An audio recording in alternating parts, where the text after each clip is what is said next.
For our final keynote, it's my pleasure to announce Thomas Gentle. He is the CEO of Shotcall, and he is going to be discussing the disruption behind new media and independent creators. Let's welcome him together.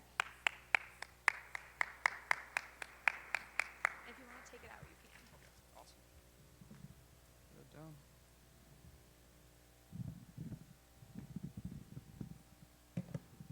down.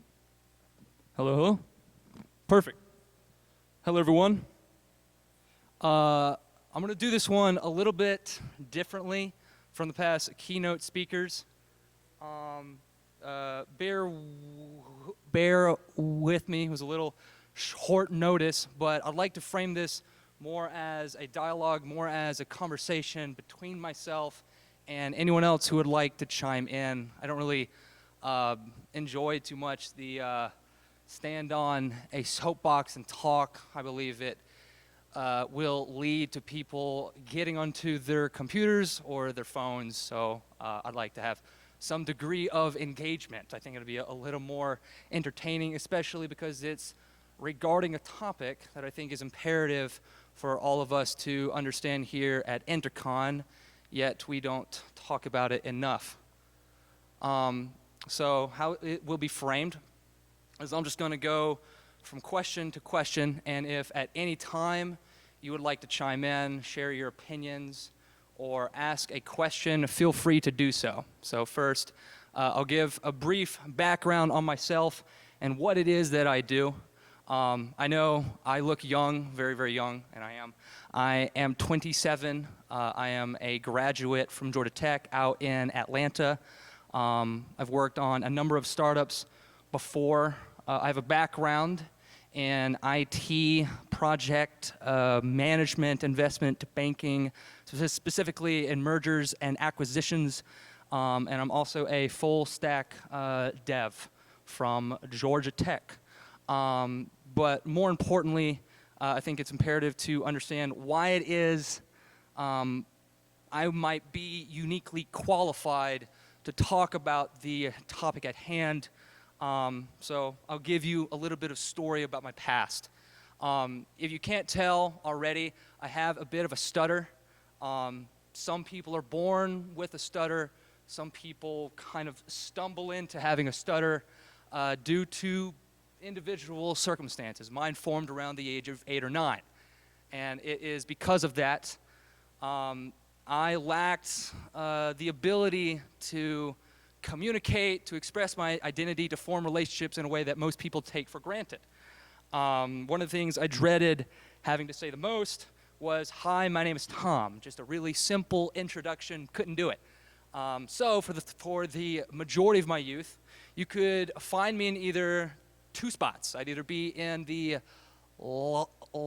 library, nose deep in a book, usually having to do with allegories or philosophy, and the other one was online.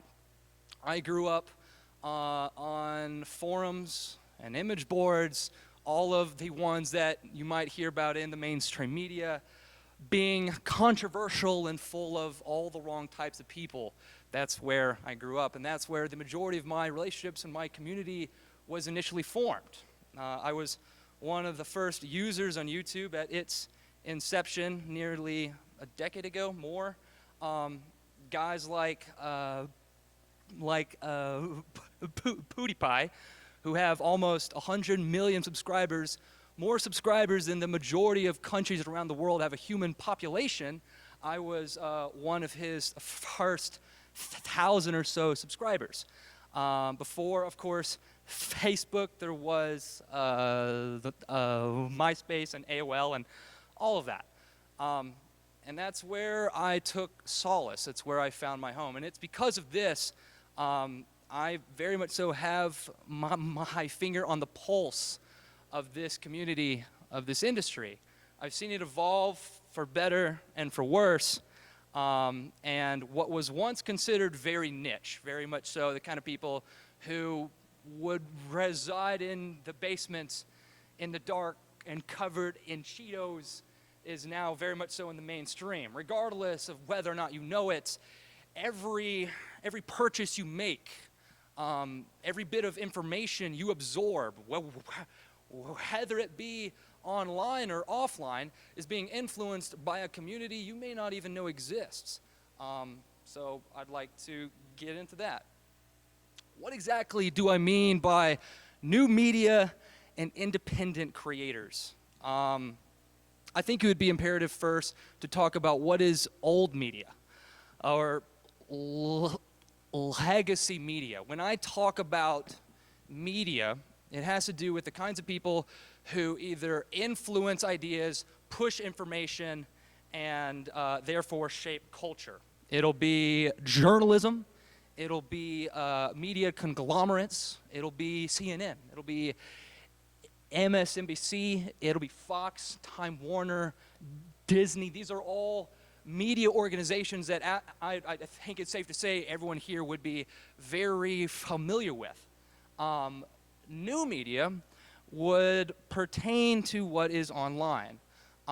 There's an up-and-coming generation that if you were to start to rattle off the names of A-list celebrities that you think are in the mainstream, and it would be odd for someone to have never heard of them, they will have never heard of them. And they will return with peoples whose iconic status have been built online. They'll be on YouTube, they'll be on Twitch, they'll be on Instagram, they'll be on Twitter, and then they'll be on other platforms you might not have heard of. They would be on DLive. They would be on Minds. They would be on LiveLeak. They would be on Reddit or Discord. These are ultimately the platforms that are the underbelly and yet command the majority of the audience. And there's a very good reason why they command the majority of the audience, but you still haven't heard of them. That is very much so intentional. It is by design. Independent creators, again, like PewDiePie, he will make a video every day. It's usually about a 10 to 15 minute video, and it can range from anything between just drama online to memes or news. And the news one is weird because he actually does talk about what is relevant in the mainstream news, but what is important to take into consideration is that he will get on average about 6 to 7 million views on every video. According to a recent report by Pooh, CNN will get an average of 1.2 million a day. MSNBC will get about 1.4. Fox will get about 2. This one guy from Sweden, who is about the same age as me, is pulling in more views alone than the top 3 grossing mainstream news outlets in the world. You can do the math on the kind of overhead and bureaucracy that is fueling this legacy media, and now you should have a good understanding of why you don't hear about it. Because if you're still tuning in to legacy media, they don't want you to hear about it. You can get all of the information, usually either without an implicit bias, or when the implicit bias is laid bare for free. I haven't paid for cable ever. There's no point. It's at this point in time, it's a dying medium. And it's about time that we evolved. How are new media and independent creators disrupting the status quo? Besides that of what I have just talked about, you have overhead, you have immediate reach. What's also imperative is the ability to build a rapport with your viewers. Most people who watch legacy media, if you get up in the morning, you turn on CNN, you turn on Fox, you watch it, you absorb the information, but implicitly you don't respect who's on TV. Odds are you also probably don't trust them because of the nature of our culture today. It's difficult to trust the media. Now, what is interesting to note is who you can trust is an individual who you have followed for years and who share the intimacies of their life every single day to such a degree that you feel as though you've built a one-on-one relationship. And that's people like PewDiePie. That's the real power in the disruption, is that trust. And because it's built in a community of other independent creators who acknowledge that capability of rapport that is ultimately necessary to bring on brands and sponsors, there is an inherent system of checks and balances that legacy media has long abandoned. Journalistic integrity has been dead for a while in legacy media. Online media, new media, YouTube, Twitch, Instagram, the like, there's an inherent checks and balances, because as soon as one big name goes off the rails, there will be countless other big names on that platform who will drag them through the dirt, and everyone online will be talking about it. It is a powerful, powerful thing where they can reach as many people around the world in real time as any of these global conglomerates and actually have trust.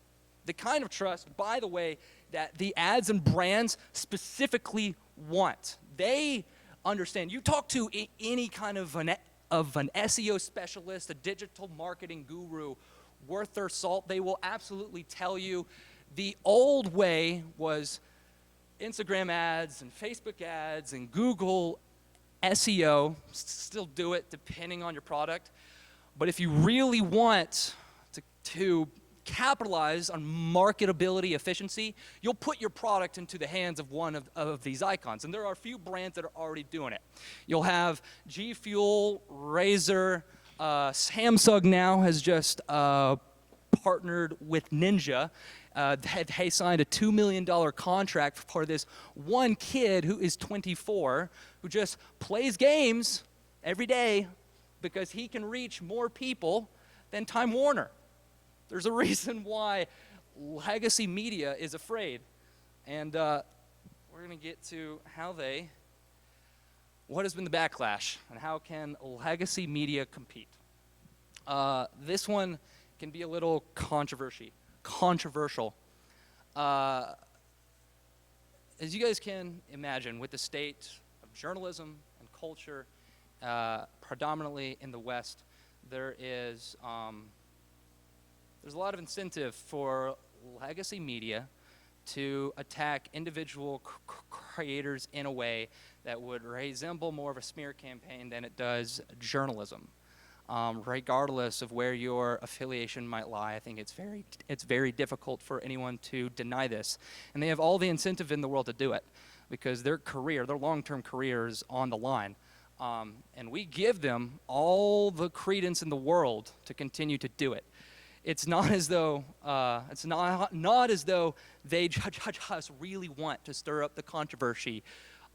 They do it because consumers like us, whether we're on Facebook or Twitter or Instagram, we have an insatiable desire to click on inflammatory headlines. We have no real incentive to question what it is that we believe. Even guys like Jack Dorsey, CEO and founder of Twitter, will openly admit that he didn't invent Twitter, he discovered it. And what he means when he says that is that he discovered that what is intrinsic of human nature is cognitive bias and dissonance. We don't actually want to explore new ideas or have our ideas questioned. We only want for them to be reaffirmed. And it is because of that model that legacy media is able to take advantage and split people up based on ideology and profit because we can't help but click. The way that they can compete, however, in a way that is integral, is they should simply adopt their model. If you take, for example, someone like the History Channel, you may or may not know, you can go on YouTube right now and watch every single series and episode of the History Channel for free. as soon as it is released on cable, it's also on YouTube. Because they know that legacy media is dying.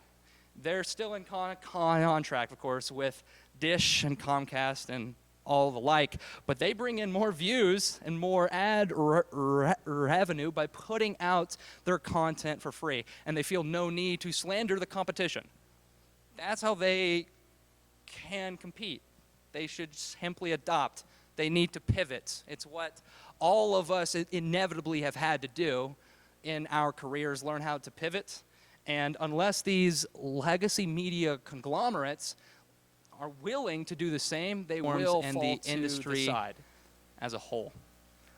Lastly, This is what where, does the future hold in store? I think For new media I'm platforms, going- I'm going to get very opinionated.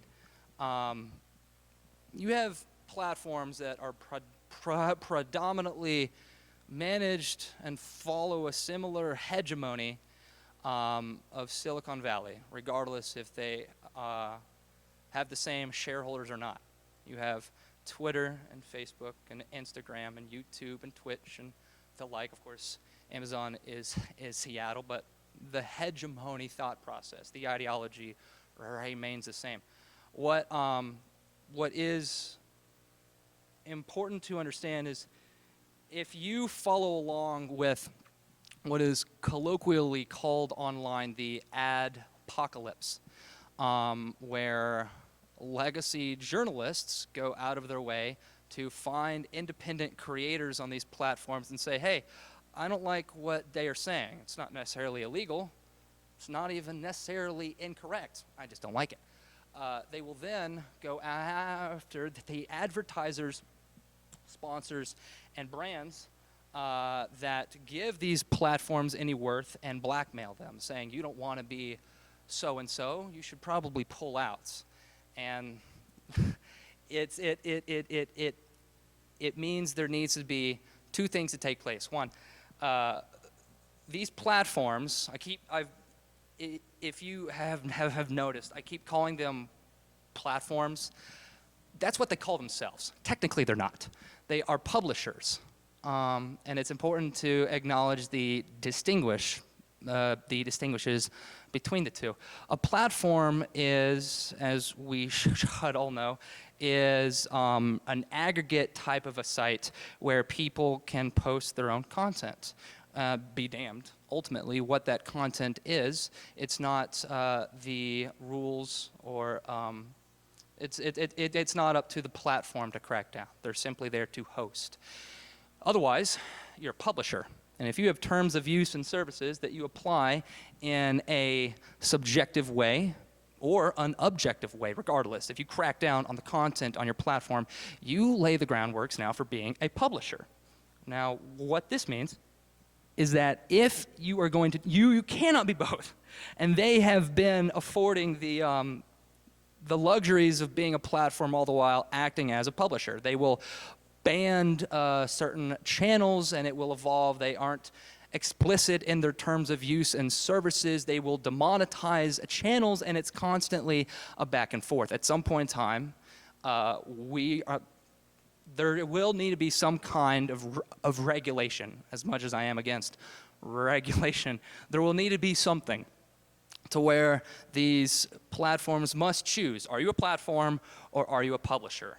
If they choose a platform, so be it. If they choose a publisher, that means inherently, as with any other publisher, that they can be held liable for the content on their platform. It'd be pretty stupid, in my opinion, for them to go down the route of a publisher until they were to put out a substantially powerful AI that will automatically sift through the content, but even then, you will upset a lot of people. So we're going to have to cross that bridge, and it's a new one that has yet to be taken into consideration because all of this new media and social networking and online influence is relatively new, but it's reaching a critical mass. And the second thing that I would propose that would be truly useful, you might hear about it more and more, and it might sound absurd, is we almost need an internet bill of rights. And again, I know that can sound absurd, but follow me on this. If these platforms truly want to be platforms, they must be held to the same standard as the rest. The reason why there's so much backlash, there's so much animosity, is simply because these platforms are not making it painfully apparent what their terms of use and services are. You watch any interviews online about prolific channels that have been blacklisted from these platforms, or those demonetized, they will verbatim relay that they would be perfectly fine if they were to be removed from the platform, if only they knew why. That's a problem. There's a lack of explicit direction, a lack of information being given. And if you watch any of the interviews with Mark Zuckerberg or Jack Dorsey, they will relay the same thing. They want someone to step in and grab hold of the monster that they created but no longer seem to have control over. There needs to be some kind of a predominant standard with which we can utilize the internet. Because at this point in time, a lot of our lives depend on our presence online.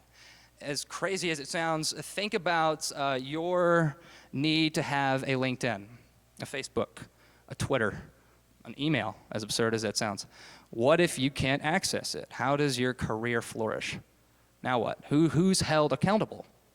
They have a monopoly on all these things. Now what?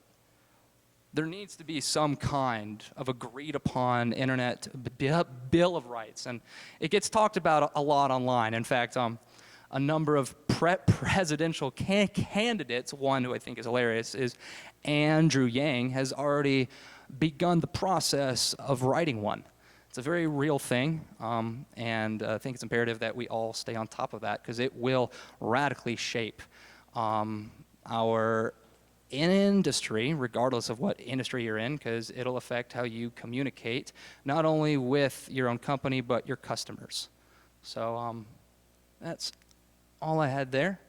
I would love to have some questions, get some feedback or thoughts.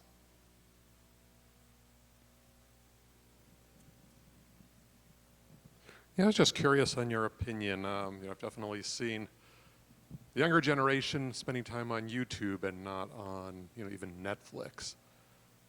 But as you age yourself, do you find value in content that isn't just self-created, but is more like History Channel? Are you just going to YouTube to view it? Or do you watch any serialized and professionally produced media? Oh, yes. No, yes, I do. I do. And I know that earlier in this convention, I know that we talked about the evolution of subscription types of models. And I think, therefore, Hulu and Netflix and Amazon Prime, all these things would fall into that category. I use some of them. Not all of them. What I think will become more impactful is if there was an aggregate, which, historically speaking, would make sense that it would need to happen. Just like Time Warner, rounded up a bunch of syndicates and partnered with a singular media conglomerate to push all this proprietary content. That would be how it would inevitably go. I'm surprised it hasn't happened already. You see bits and pieces. There's actually a friend of mine who is working on a startup called Minnow, where he is doing exactly that. It's a platform that will aggregate Hulu, Amazon Prime Watch, Crunchyroll, if you've ever heard of that, and Netflix, and more, onto a singular site where you only have to pay one subscription, and because they can bundle it, just like a cable company, it makes more sense. I anticipate it will go that way, but me personally, and the majority of my peers, they tend to go to the individual creators because, and this is where I think a company like mine will play to this, and that they, in the long run, viewers of new media and independent creators, they want to get engaged. They don't want to just watch. They want to dictate the content, as do the ads and the brands and the sponsors and things that are happened and made in real time and can avoid the yellow tape and overhead of these huge companies are the only people that, or only groups that are ultimately going to be capable to do it. A good example of that is I was out in LA last week for E3, and I got called into Fox Studios to talk to the executives there because Fox and Disney have recently backed a competitor to Twitch called Caffeine, where they will have proprietary content, but also individual streamers and hosts. But the thing that they want to do to distinguish themselves from YouTube and Twitch is they want to get the viewers, the fans, the kids engaged. It's not enough to just like talk and chat and watch. They want you on the stream. They want you in the game. And ultimately that's what my company does, and that's why they wanted to talk. And that's where even Hulu and Netflix and stuff, they're doing very well. Long term, long term, they will have to adopt.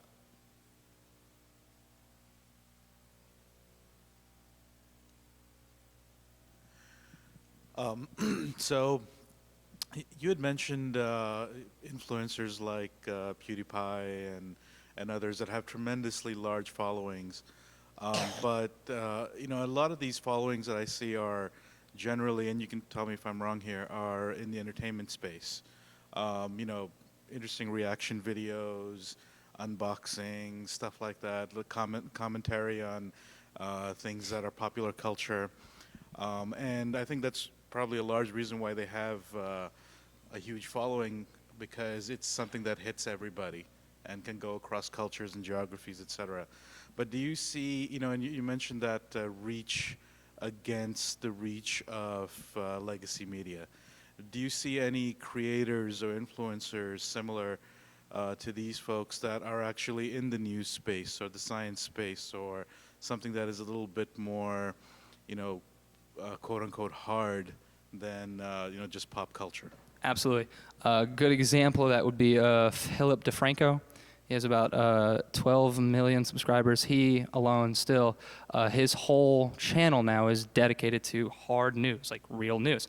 And he gives, if he gives his opinion, it's nice because he says, here's my opinion, here's where my stance lies, understand my bias. But he does multiple videos a day, and he alone will reach more than CNN. There's also a number of, for the sake of saving face, there's a vast array of more fringe YouTubers that speak for multiple hours a day on politics and culture around the world, and they are hard-hitting. They give you only the facts, and they're brutal. And those are the ones that get dragged into articles on MSNBC or Huffington Post or BuzzFeed or CNN the most. One, off the top of my head, is an individual named Sargon of Akkad, who recently ran for MP in the UK. And because he has such a prolific following on YouTube, he had been attacked multiple times because the legacy media was obviously threatened. Some YouTuber who now has more views than they do is actually seeking real political power. That's obviously a threat to their influence and their career. So they wrote hit piece after hit piece until countless mobs began to attack him and throw fish and milkshakes and stuff. And it's going to reach a critical mass at some point. But to get back to your question, yes, there are a lot of them. And you're going to see them more and more. Because ultimately, even if all you watch is legacy media, they're going to start talking about the people that I'm bringing up to you because they don't have a choice now. Because that's what's shaping the culture. That's what's shaping consumers. They have to talk about it.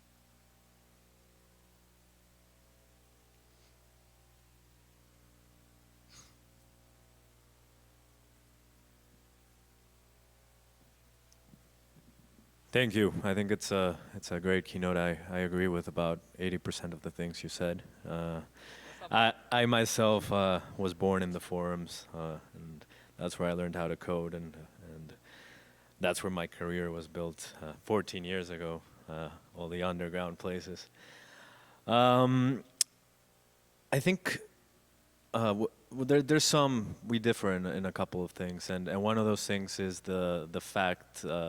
Surround the whole thing surrounding regulation, because you're right, in a way these platforms are just blogging platforms that allow third parties to post their content, and there is a widespread of misinformation and fake news and all that stuff, but regulating the platforms that enabled freedom of speech is kind of, I think the person or the publisher that is actually misspreading fake information is the one that should be taken accountable, not the platform that enabled freedom of speech itself.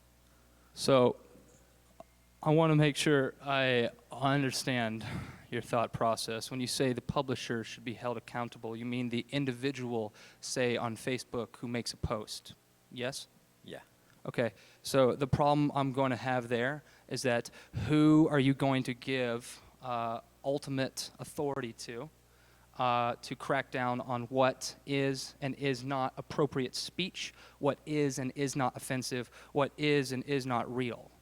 Now, the reason why I ask is because the whole point of the First Amendment was to ensure not only that good ideas are shared, but bad ideas are profoundly shared, so that the good ideas can win throughout. And that is why I said I'm very much so intrinsically against regulation.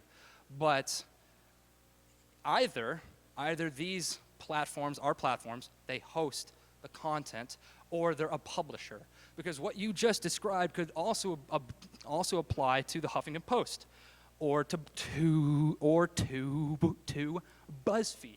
These are not amorphous entities that just release information. They are platforms with individual humans who are writing articles, even if it is an op-ed. And they have people who aren't necessarily on immediate payroll, but they do come by and drop their opinions. They are still held to the scrutiny of a publisher.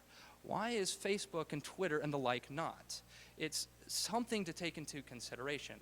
And I'd be very wary about making individuals held accountable for their free speech on these platforms, only because then you have to decide, okay, who gets to be the arbiter of that speech? Who do you feel secure? Who can we all trust to dictate what can and cannot be said?